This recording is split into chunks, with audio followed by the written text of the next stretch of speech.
Hey everyone, welcome back to our next video, and for those asking, here's the t-shirt.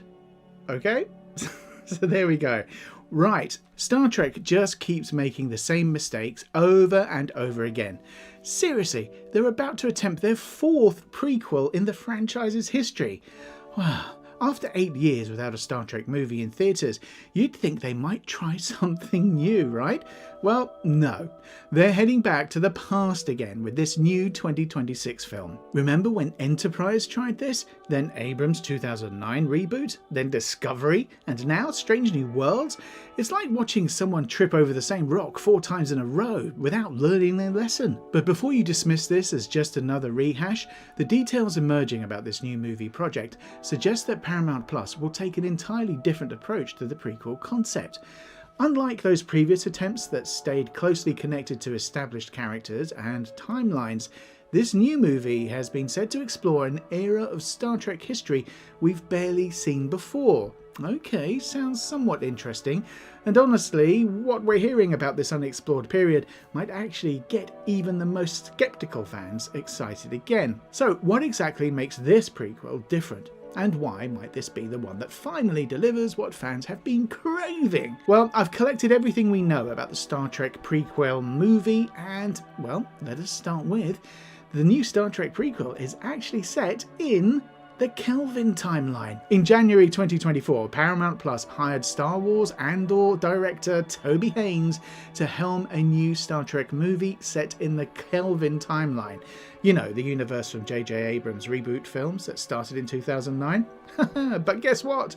This new project is supposed to be an origin story taking place decades before even the 2009 movie. According to recent reports, the script by Seth Grahame-Smith was done and was given the green light in January 2025 for a shoot in the first half of 2025.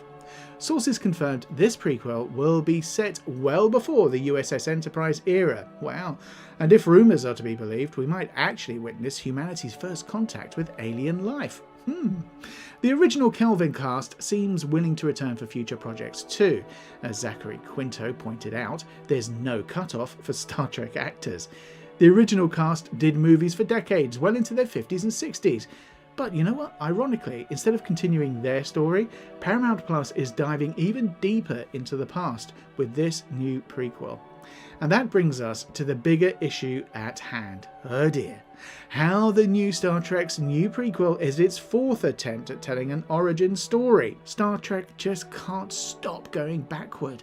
This new movie coming in 2026 is set on Earth and might actually show us the moment humans first meet aliens. Now, I'm not going to lie, that sounds pretty awesome. But it's also their 4th time trying to tell an origin story. Look at their track record. Enterprise ran for 4 seasons from 2001 to 2005, then Abrams came along with his reboot movies from 2009 to 2016, and Discovery took us back again starting in 2017, and now Strange New Worlds is doing the same thing. I mean, I get why they're doing this.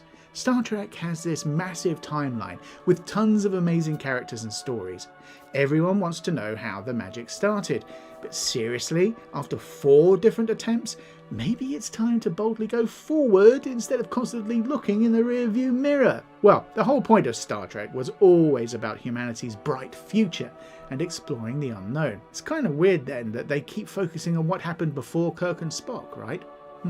At least not everything Paramount Plus is making stays stuck in the past.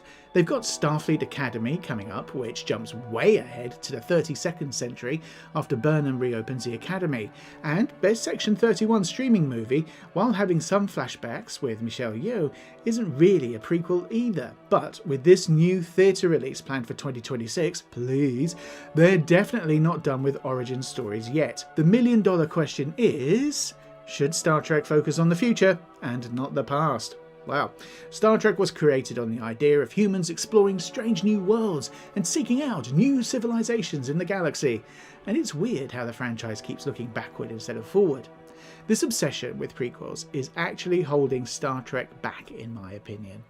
And it should be looking at what made it special in the first place. If Star Trek keeps mining stories from its established past, the timeline can't grow and the universe stays stuck in place. And when we think about it, how can Star Trek always claim to boldly go where no one has gone before, yet keep constantly revisiting where everyone's already been? Well, I see. So this prequel problem might even be slowing down the creation of truly fresh Star Trek projects. The writers and producers seemed trapped in a loop of existing canon instead of trying to find new territories that are connected to the previous storylines. It's like they're afraid to leave familiar waters and venture into the unknown, which is literally the opposite of what Star Trek stands for. Remember when Captain Janeway had to explain nostalgia to Harry Kim on Voyager? Well, the franchise itself could use that same lesson now. Star Trek has never meant to be a series that constantly looks over its shoulder. It was supposed to be our glimpse into humanity's bright future. Well, at least there are some promising signs. The upcoming Starfleet Academy show, set in the 32nd century, feels like a step in the right direction, but the balance is still way off, with more prequel projects in development than forward-looking ones. With this fourth attempt at an origin story supposedly showing humanity's first contact with aliens, something we've already seen in versions of Star Trek before, Star Trek risks getting permanently stuck in its own past, and that would be the saddest ending for a franchise that once inspired generations to look up at the stars and imagine what could be, not what already was. Now, could this new prequel actually redeem Enterprise's lost potential? Well, look, I've been pretty hard on this new Star Trek prequel concept. But you know what? There's some interesting things that are brewing here. I mean, what if this movie actually delivers on what Star Trek Enterprise originally wanted to be but never fully achieved? According to Brannon Braga, one of Enterprise's co-creators, of course, the show was initially pitched as something completely different. The show, originally, was supposed to be set on Earth. The Klingons attacked Earth, same things, general things happened, but it was all about the building of the first starship, and the Vulcan thing was all there.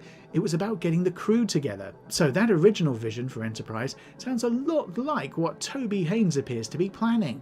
The movie would show a Starfleet that's technologically primitive compared to what we're used to, with humans who have little experience dealing with alien species. Enterprise was supposed to spend much of its first season on Earth, with the ship's launch being a major milestone rather than happening in the pilot. Braga even envisioned the Enterprise returning to Earth badly damaged after encountering hostile aliens, hammering home just how dangerous space exploration really is. Now, this would have given us a much grittier, mud-on-the-boots take on Star Trek that we've never fully seen before, and that would have been interesting.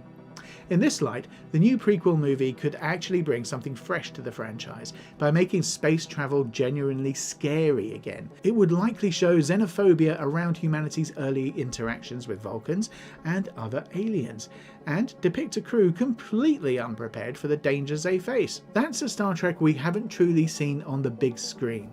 And recycling abandoned concepts isn't new for Star Trek films.